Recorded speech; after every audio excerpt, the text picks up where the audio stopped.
All right, time for your Friday forecast. Nebraska favored by 24 points to beat Wyoming. This Cowboy team will come in motivated, but maybe not the most rested team. Yeah, what's interesting, Andy, about Wyoming is their game went to almost 4 o'clock in the morning Central Time early Sunday. Well, this is an 11 a.m. game in Lincoln, and they have to travel as well. So you have to look at it from that perspective. They almost lose a day, kind of like what happened when Nebraska played out at Fresno in that late CBS Sports window. Wyoming was in that late window as well. And, traveling like they're going to have to do on almost short rest. I would not like that scenario if I was Craig Bohl. Yeah, and they had to deal with a weather delay out there in Laramie over the weekend. Let's talk about the Cowboys, though.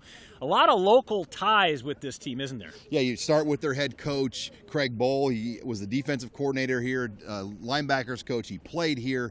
Then you look at Steve Sander, their defensive coordinator. He played here at Nebraska. Mike Grant, their quarterbacks coach, was a former quarterback here at Nebraska who was unseated by Tommy Frazier back in that 1992 season. A.J. Cooper, their D-line coach, has recruited Nebraska for years. Scott Fuchs, a former UNO coach at one time in his career, married his wife from Minden. He recruits this state, knows the state well. So just from the coaching staff, then you go down the roster, you've got C.J. Johnson from Bellevue West, Gavin Rush, Johanna Gaifon, a number of local in-state guys, maybe their best defensive player, Andrew Wingert from Colorado. His father was a punter at Nebraska, and he was the Mountain West Freshman of the Year last year. So there are so many ties where you know that the Cowboys are going to come in here, Andy, and really want this game. Yeah, they will come in with a chip on their shoulder. Nebraska, decent first night opener. 51 rushes out of the 64 plays. Mike Riley talked about Monday they need more balance. What do you mean by that?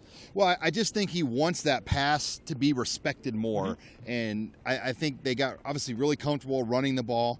My knock on the running game, we talked about this afterwards, there just weren't those big home run plays. He said a lot of that had to do with maybe that receiver block at the very end. But you want to see Nebraska kind of have a better balance like we saw in the bowl game. And to me, the perfect number would be 250 and 250. 250 rushing, 250 passing, and that would really make opposing defenses have to respect it much more. And you expect a physical game on Saturday, don't you? Well, yeah, you start with Wyoming and their style. I mean, they're from North Dakota State. All of those great players and teams, those were Craig Bohl's guys, all the way to Carson Wentz. He recruited Carson Wentz, who was the number 2 pick in the draft to the Eagles this past year. So they want to be a physical downhill team. They play with tight ends. They play with fullbacks. They have a running back named Brian Hill, who is one of the leading returning rushers in all of college football. He's a big physical back, looked at as an NFL prospect. And when you look at this game, too, you get some guys back from Nebraska. They're going to finally be at full strength with all their personnel, won't they? Right, and I think having Nate Gary back at safety will be huge, just to have his presence. He's the quarterback and the leader of that back end.